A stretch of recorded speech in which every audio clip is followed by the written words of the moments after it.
Hello all, ఈరోజు Brahmamudi serial ఏమవుతుంది అంటే కళ్యాణ్ అప్పు పెళ్లి చేసుకుని వెళ్ళిపోవడంతో ధాన్యలక్ష్మి బాధపడుతుంది. నా కన్న కొడుకే నాకు ద్రోహం చేశాడని, ఏదైతే జరగకూడదని అనుకున్నానో అదే జరిగిందని ఫీల్ అవుతూ ఉంటుంది. రుద్రాణి కూడా కనకం కుటుంబాన్ని తిడుతుంది.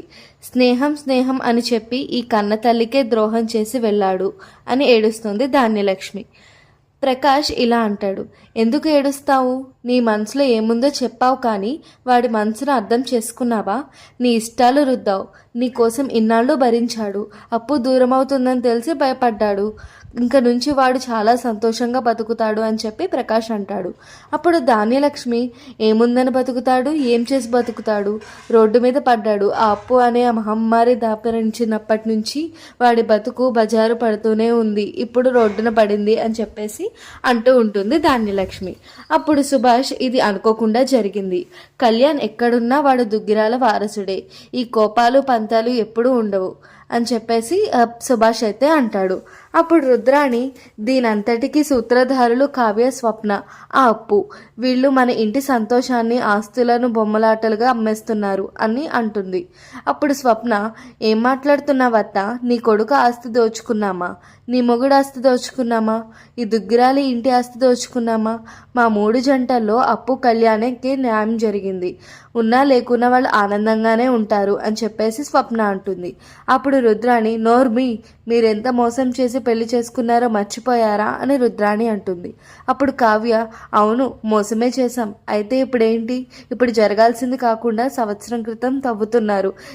ఎవరికి ముసుగు వేసి మోసం చేశారో అందరికీ తెలుసు అని కావ్య అంటుంది. దీంతో రుద్రాణి కావ్యను తిడుతుంది. ఎక్కువ మాట్లాడితే నాలుక కోస్తానని స్వప్న రుద్రాణికి వార్నింగ్ ఇస్తుంది. దాంతో రాహుల్ ఫైర్ అవుతాడు. అప్పు వల్లే కదా కళ్యాణ్ ఇంట్లోంచి వెళ్ళిపోయాడు అంటాడు. అప్పుడు రుద్రాణి, రాహుల్, మీరిద్దరూ కాస్త సైలెంట్గా ఉంటారా? అప్పుపై ప్రేమను వాడు చివరి వరకు గ్రహించకపోవడం వాడి తప్పు.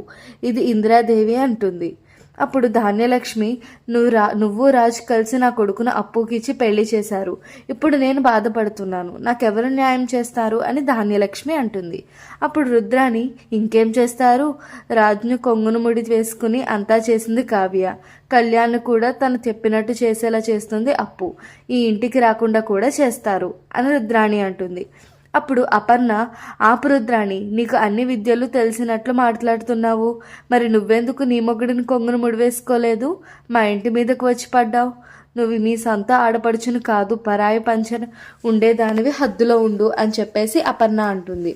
అప్పుడు రుద్రాణి, నన్ను అంత మాట అంటావా? నేను పరాయిదాన్న, అమ్మా నాన్న విన్నారా అని రుద్రాణి అంటుంది. ఇందిరాదేవి, అమ్మ ఎవరు, నాన్న ఎవరు?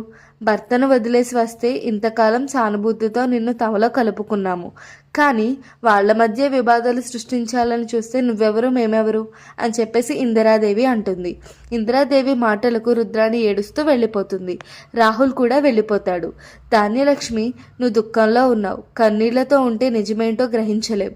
కాస్త ప్రశాంతంగా ఉండేందుకు ప్రయత్నించు. తర్వాత మాట్లాడుకుందామని అపర్ణ చెబుతుంది. మరోవైపు కనకం, కృష్ణమూర్తి జరిగింది తలుచుకుని బాధపడుతూ ఉంటారు. అప్పు, కళ్యాణ్ బయట ఎలా బతుకుతారో అని కంగారు పడతారు. మరోవైపు అప్పు, కళ్యాణ్ తన ఫ్రెండ్స్ దగ్గరికి వెళ్తారు. కళ్యాణ్ రూమ్ చూస్తుంటే, ఇది నీకు నచ్చలేదా? మీ ఇంటికి మా ఇంటికి చాలా తేడా ఉంటుందని అప్పు అంటుంది. లేదు, బయటకు వచ్చినా మనకు అదృష్టంగా ఈ రూమ్ దొరికింది అని కళ్యాణ్ చెప్పటంతో ఇవాల్టి ఎపిసోడ్ అయితే అయిపోతుంది. సో నెక్స్ట్ ఎపిసోడ్లో ఏం జరుగుతుంది అనేది చూసేద్దాం. ఈ వీడియో కనుక మీకు నచ్చినట్లయితే please do like, share and subscribe. Thank you for watching. Bye bye.